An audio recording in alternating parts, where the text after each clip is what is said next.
The year is 1934. In a quiet government office in Washington, D.C., a man draws a red line around a neighborhood on a map of Philadelphia. He's not planning a parade route or a public works project.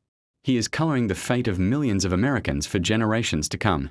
With a simple stroke of a pen, he designates this area, largely inhabited by African American families, as hazardous for mortgage lending. He doesn't know the residents, their incomes, or their ambitions. He only knows their address and the color of their skin. This act, repeated in over 200 cities across the country, wasn't the work of a rogue bureaucrat. It was official government policy. How did a series of maps, drawn nearly a century ago, create an invisible architecture that dictates wealth, health, and opportunity in America today? This isn't just a story about history. It is the story of a hidden machine that sorts us by our street address, a machine that is still running. This machine was born from a crisis. In the wreckage of the Great Depression, the American housing market had collapsed. A quarter of all homeowners were in default. To restart the economy, the federal government needed to get banks lending again.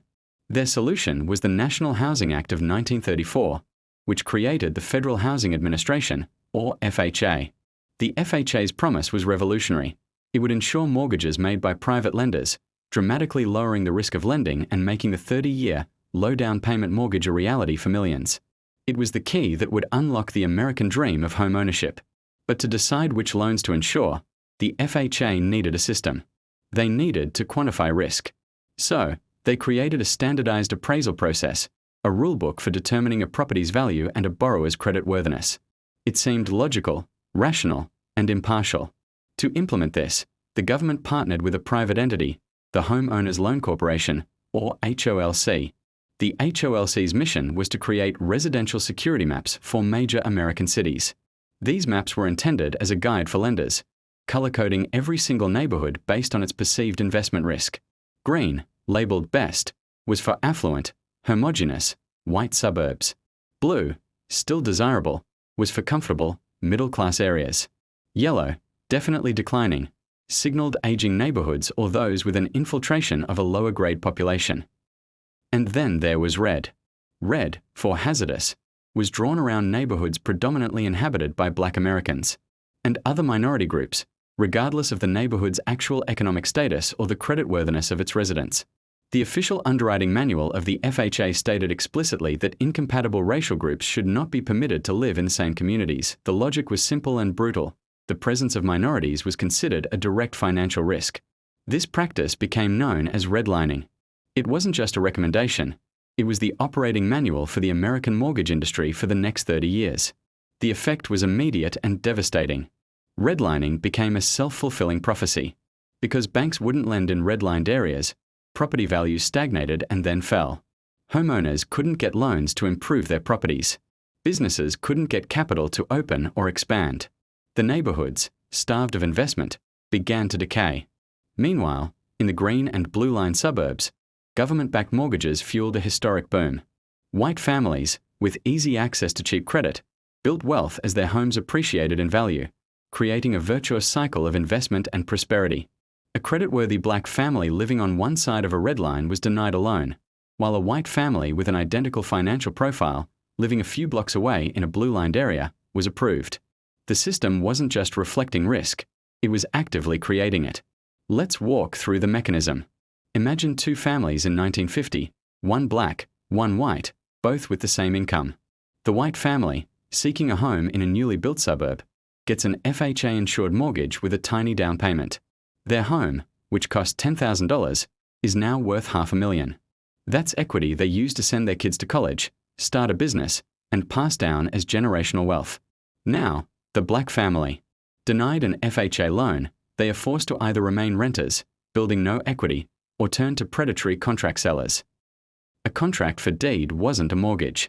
The family made payments directly to the seller, but built no equity and held no title until the very last payment was made.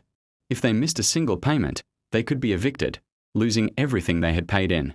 It was a system designed for failure, extracting wealth from the very communities the federal government had marked as unworthy of investment.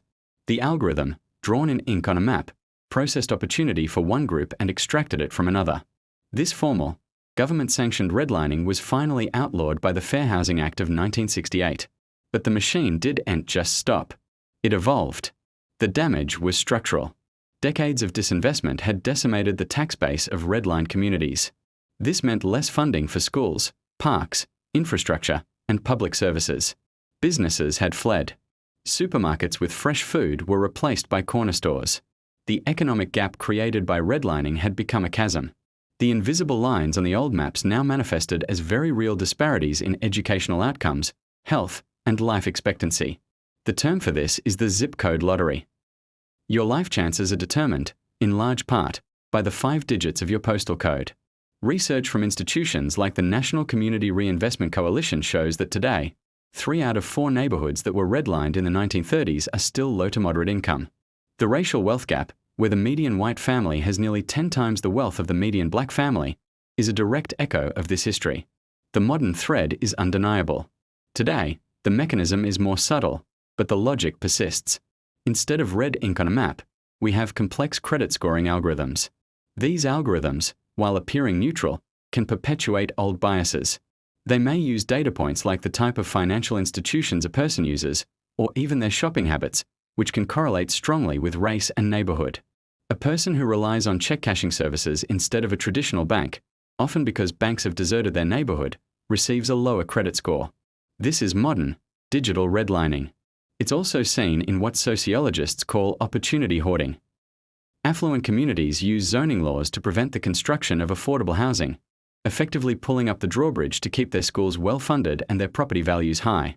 The tool designed to assess individual risk, the credit score, and the tool designed to manage community development, zoning, can become systemic sources of exclusion. So, what is the analytical takeaway? How can we see the fault lines in the modern landscape? First, question the neutrality of data. When you hear about an algorithm determining loan eligibility or insurance premiums, ask what data it's trained on. Does that data carry the legacy of past discrimination? Second, understand that wealth isn't just about income, it's about assets. Homeownership remains the primary vehicle for wealth creation for most American families. Policies that affect access to housing and credit are policies that shape generational wealth. Finally, recognize the connection between private markets and public policy.